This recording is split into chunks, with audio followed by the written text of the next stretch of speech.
అర్థమైంది యూట్యూబ్ విలువ ఏందనేది.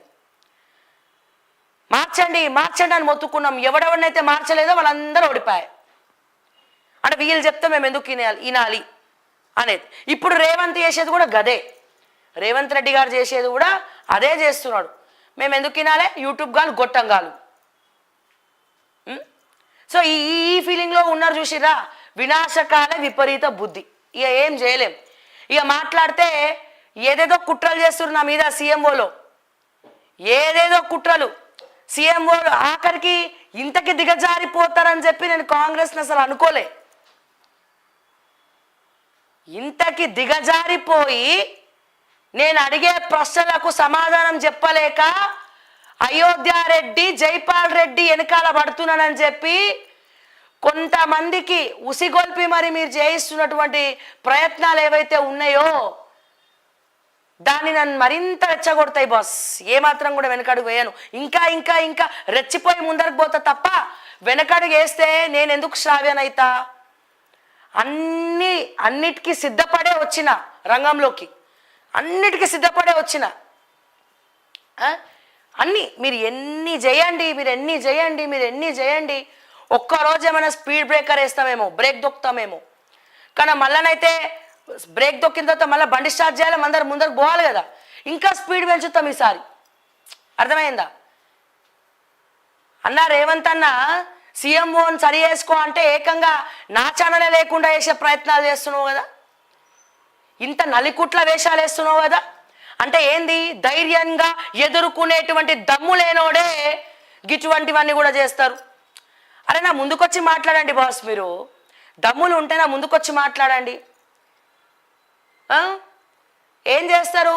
ధైర్యంగా మాట్లాడే దమ్ము లేనోడే వెనకాల గోతులు దవ్వే ప్రయత్నాలు చేస్తాడు. మీకు అంతకైతే ఆ జైపాల్ రెడ్డిని స్కామ్లలో వేలు పెట్టకుండా, కమిషన్లు తీసుకోకుండా కంట్రోల్లో పెట్టుకోండి. ఆ ఫహీం ఖురేషిని కంట్రోల్లో పెట్టుకోండి. మా కృష్ణారెడ్డి గారిని కంట్రోల్లో పెట్టుకోండి. మీ అన్నదమ్ముల్ని కంట్రోల్లో పెట్టుకోండి. అయోధ్య రెడ్డిని కంట్రోల్లో పెట్టుకోండి. అన్నిట్లలో వేలు పెడతాడు. ఆ ప్రిన్సిపల్ సెక్రటరీకి ఫోన్ చేసి కమిషన్లు గుక్కుంటాడు. సెటిల్మెంట్లు చేస్తుండు, ల్యాండ్ సెటిల్మెంట్లు. ప్రభుత్వ విప్పు దగ్గర ఎన్ని పైసలు తీసుకుంటే ఎమోషనల్గా బ్లాక్మెయిల్ చేసి తెలియదా? అందరికీ తెలుసు. సిపిఆర్ఓ, ఇక సిపిఆర్ఓ అంటే ఇక మీడియా రిలేషను. ఇక ఈయనకి నచ్చినోళ్ళే మీడియాలాడ, నచ్చనోళ్ళేమో జైతుస్తే జెండాపై కపిరాజే. అయోధ్య రెడ్డికి అందరికీ సమానంగా చూడడం రాదు. రెడ్డిలు పోతే ఒక తీరు, బ్రాహ్మణులు పోతే ఒక తీరు, బీసీలు పోతే ఒక తీరు, ఎస్టీలు పోతే ఒక తీరు, ఎస్సీలు పోతే ఇంకో తీరు. మరి రేవంత్ రెడ్డి గారు చెప్పిర్రా అట్లా చూడమని? లేకపోతే ఈయననే అట్లా చూస్తాడా? మరి ఏందో తెలియదు. మరి ఏడికేళ్ళు వస్తున్నాయి అయోధ్య రెడ్డి గారు మీకు పైసలు అన్నిగానం? ఈసారి కూడా మళ్ళీ మీ భార్య గారిని, మీ సతీమణి గారిని మరి పాలిటిక్స్లకు దింపి మళ్ళా జెడ్పీటీసీగానో నించోబెట్టాలనుకుంటుర్రా? టికెట్ ట్రై చేసిరు, రాకపాయే. ఎట్లాగో రాలేదు కదా, నేను సంపాదించుకుంటా అని చెప్పి ఆయన రేవంత్ రెడ్డి గారి పేరు చెప్పుకొని వేసేసుకుంటున్నారు వెనకాల. మస్తు పైసలు వేసుకుంటున్నారు. మా జైపాల్ రెడ్డి అన్ననేమో మా పొన్నం ప్రభాకర్ అన్నతో చేతులు కలపబట్టే. ఆర్టీఐ కదా, ఆ మాత్రం ఉంటుంది. ఎట్లెట్లా వేసుకోవాలి, చెక్ పోస్టులకి వెళ్ళి ఏడేడే వేసుకోవాలి. నేను ఏం చెప్తున్నా, నన్ను చంపినా, నా గొంతు నొక్కినా, నువ్వు ఒక క్యారెక్టర్లెస్ అని నువ్వు చెప్పినా, ఏ ప్రచారాలు చేయించినా శ్రావ్య ఇక్కడ అదరను బెదరను ఏమైనా సరే ముందరికే వెళ్తా తప్ప ఒక్కసారి బ్యాక్ స్టెప్ వేసేది లేనే లేదు. మిస్టర్ అయోధ్య రెడ్డి గారు గుర్తుపెట్టుకోండి. మిస్టర్ జైపాల్ రెడ్డి గుర్తుపెట్టుకో. చెప్పు, వెళ్ళి రేవంత్ రెడ్డి గారికి చెప్పండి. మరి ఆయనకు తెలిసి చేస్తున్నారా మీరు వ్యవహారాలు, తెలియక చేస్తున్నారా వ్యవహారాలు? అరే మీకైనా ఉంటారా భయ్ ఇంటెలిజెన్స్? మాకుండదా? మాకుండవా? మా సోర్సెస్ మస్తు ఉంటాయి, చాలా ఉంటాయి. మాకు కూడా ఇన్ఫ్లుయెన్స్ ఉంది, మేము కూడా వేసుకుంటాం ఇన్ఫ్లుయెన్స్. కాకపోతే మా ఇన్ఫ్లుయెన్స్ ప్రజలలో ఉంటుంది, ప్రజలలో ఉంటుంది. నేనేమంటున్నా, మీకు నిజంగా దమ్ములు ఉంటే డైరెక్ట్గా అటాక్ చేయండి, డైరెక్ట్గా అటాక్ చేయండి. మీ సీఎంఓలు వ్యూహాలు రచిస్తే నా స్టాఫ్లతోటి అమ్ముడు పోయి ఇష్టం వచ్చినట్టు చేస్తే ఎవరు కూడా ఊరుకోడు. ఇక్కడ ఒక్కొక్క రికార్డింగ్లు మొత్తం బయటికి వెళ్తాయి. అయోధ్య రెడ్డి గారు ఆ హుందాతనం మెయింటైన్ చేయండి సిపిఆర్ఓగా. ఇంకా అసలే మళ్ళా మీరు ఉన్నంత కాలము జమిలీ ఎలక్షన్స్ వచ్చినాయి అంటే ఆయంత 1 year ఉంటుంది. ఈ లోపల నేను ఇంకా ఆస్తులు ఎట్లా సంపాదించుకోవాలి, ఏ సెటిల్మెంట్లలో వేలు పెట్టాలి, ఆ భువనగిరి దగ్గర ఎవరిని ఇన్ఫ్లుయెన్స్ చేయాలి, ఏం చేయాలి అనే దానిపైననే జర మీరు బుర్ర పెట్టి ఇంకెంత దోచుకోవాలో, ఇంకెంత రేవంత్ రెడ్డి గారి పేరు చెప్పుకొని ఇంకెంత సంపాదించాలో మీ వ్యూహాలు మీరు రచించుకోండి. అనవసరంగా నాతో పెట్టుకొని నా జోలికి వచ్చి ఇండైరెక్ట్గా వెనకాలేవో గోతులు దొవ్వే ప్రయత్నాలు చేస్తే నేను మాత్రం ఇండైరెక్ట్గా దొర, నేను డైరెక్టే, నేను ఇండైరెక్ట్ కాదు, నేను డైరెక్టే. డైరెక్ట్గా పేర్లు చెప్పేంత దమ్ములు నాకున్నాయి. ఇప్పటి వరకు కూడా వాళ్ళు వీళ్ళు ఒకడు ఉంటాడు అని ఎప్పుడు మాట్లాడలే, డైరెక్ట్ పేరుతోటే మాట్లాడినా. ఏదైతే అదైంది, తగ్గేదే లేదనుకుంటా ముందరకు పోయినా. అర్థమైందా సార్? అన్న నమస్తే, అయోధ్య రెడ్డి అన్న నమస్తే, జైపాల్ రెడ్డి అన్న నమస్తే. చప్పట్లు చిటికెలు, మీ వ్యూహాలు అద్భుతంగా పన్నిండ్రని నాకు అర్థమైపోయింది.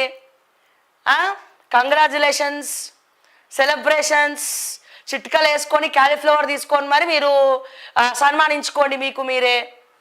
కానీ మళ్ళా గిట్ల ఎక్కడన్నా రేవంత్ రెడ్డి పేరు చెప్పుకొని పైసలు తీసుకున్నారని మరి తనకు తెలిసిందో నేను చెప్పా ఇక, నేను అస్సలు చెప్పా ఇక. ఎందుకంటే ఎక్కడ ఏం చేస్తానా అని చెప్పి సీక్రెట్ ఎఫ్ఐఆర్లు, మళ్ళీ వాళ్ళ నుండి మాకు 41 CRPC నోటీసులు రావు. మళ్ళీ ఆ మల్కాజ్గిరి పోతే అక్కడ ఎఫ్ఐఆర్ఏ. ఇప్పటి వరకు పోలీస్ స్టేషన్ నుంచి ఒక ఇన్ఫర్మేషన్ లేదు మాకు, కానీ మాకు వచ్చింది. ఎట్లా వచ్చింది? మా సోర్సెస్ మాకు ఉంటాయండి. మాకు అక్కడ వాళ్ళే మాకు ఇన్ఫర్మేషన్ చెప్పేటోళ్ళు మస్తు మంది ఉంటారు.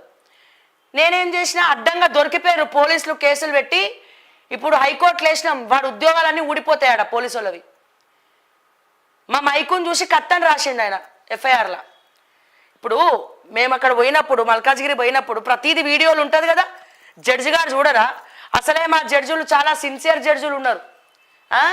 రఫ్ ఆడిచ్చేస్తున్నారు ఒక్కొక్కరిని మా జడ్జులు. ఆయన వీడియోలు చూస్తుంటే అబ్బా ఎంత తృప్తిగా ఉందో, నిజంగానే ఇట్లాంటి సిన్సియర్ జడ్జులు ఉన్నారా అనిపిస్తుంది. ఆ వీడియోలు జడ్జి గారు చూడరా?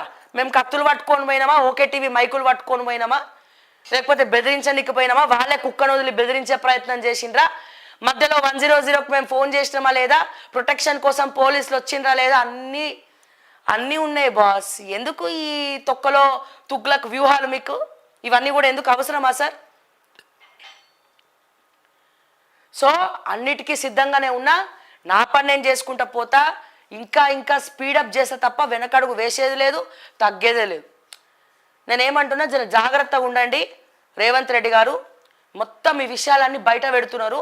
మరి ఎవరు బయట పెడుతున్నారు? అయోధ్య రెడ్డి ద్వారా వస్తున్నాయా బయటికి, లేకపోతే ఆ జైపాల్ రెడ్డి ద్వారా వస్తున్నాయా, లేకపోతే ఇంకెవరన్నా మీ సీఎంఓలో ఇన్ఫార్మర్లు ఉన్నారా, కన్ఫార్మర్లు ఉన్నారా? మరి ఎట్లా వస్తున్నాయి మీకు సంబంధించినటువంటి డేటా అంతా టాటా చెప్పుకుంటా సీఎంఓ దాట ఎట్లా వస్తున్నాయో దయచేసి కనుక్కోండి రేవంత్ రెడ్డి గారు అని చెప్పి నేను మరొక్కసారి తెలియజేస్తున్నా. మరి ఇంత దిగజారిపోయి ఇట్లాంటి వ్యవహారాలలో కూడా వేలు పెడతారని నేను అనుకోలేదు, అనుకోను కూడా. అర్థమైందా?